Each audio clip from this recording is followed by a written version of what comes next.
بسم اللہ الرحمن الرحیم. السلام علیکم. میں ہوں صفیہ خان اور میں ہوں حمزہ اشرف. شامل کرتے ہیں ہیڈ لائنز. کراچی میں لوڈ شیڈنگ کا عذاب کے الیکٹرک نے سسٹم ناقص ہونے کا اعتراف کر لیا کہ الیکٹرک کے سربراہ نے ایندھن کی کمی کا رونا رو دیا. کہا کینپ پلانٹ سے بجلی بحالی میں مزید 5 دن لگیں گے. چیئرمین نیپرا نے کہ الیکٹرک کو کھری کھری سنا دی. کہا شادی ہالز اور ہوٹلز بند پڑے ہیں. 400 میگا واٹ تو ویسے ہی بچ گئے. 11 ماہ سے گرڈ اسٹیشن اپ گریڈ کیوں نہیں کیے. پیک اور آف پیک ٹیرف ختم کرانے کا اندیا. ان کے آنے سے آ جاتی ہے منہ پر رونق. وہ سمجھتے ہیں کہ بیمار کا حال اچھا ہے. مفاہمت کے بعد سیاسی میدان میں واپسی. کراچی میں مولانا فضل الرحمان کی ملاقات. آصف علی زرداری نے کہا عوام دشمن بجٹ اور NFC ایوارڈ پر کوئی سمجھوتا نہیں ہوگا. عوام اپوزیشن کی طرف دیکھ رہی ہے. بلاول کا موجودہ حکومت میں سب سے زیادہ کرپشن کا الزام. کہا نیب کے ذریعے اپوزیشن سے انتقام لیا جا رہا ہے. اسمارٹ لاک ڈاؤن اور SOPs پر عمل نے کام کر دکھایا. پاکستان میں کرونا کیسز کی تعداد میں مسلسل کمی.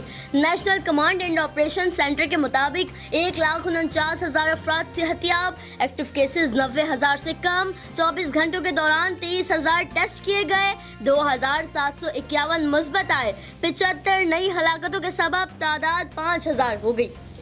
وزیر اعظم عمران خان 5 سال پورے کریں گے. وفاقی وزیر ریلوے شیخ رشید کی پریس کانفرنس. کہا اپوزیشن عمران خان کا کچھ نہیں بگاڑ سکتی. آئندہ الیکشن سے پہلے جھاڑو پھر جائے گی. نیب کورٹس کے مطابق سپریم کورٹ کے فیصلے کو شیخ رشید نے پانامہ سے بڑا فیصلہ قرار دے دیا.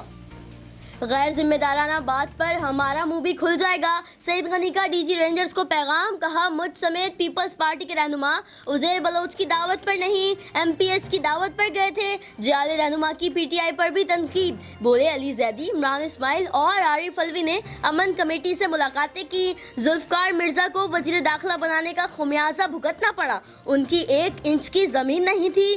آج بدین کے بادشاہ بنے بیٹھے ہیں. سندھ کی عوام کو کرپشن کی وبا سے زیادہ خطرہ ہے. تحریک انصاف رہنماؤں کی پریس کانفرنس. فردوس شمیم نقوی بولے ملک میں کرپشن کا بادشاہ آصف علی زرداری ہے. اپوزیشن رہنماؤں کا کہنا تھا PP والے بڑے شوق سے کہتے تھے کراچی کا امن بحال کیا, لیکن یہ امن سندھ رینجرز کے بغیر ممکن نہیں. فی الوقت اتنا ہی. مزید خبروں اور اپڈیٹس کے لیے وزٹ کیجیے ہماری ویب سائٹ csnlive.tv. اس کے علاوہ آپ ہمیں فیس بک اور ٹویٹر پہ بھی جوائن کر سکتے ہیں. دیکھتے رہیے CSN.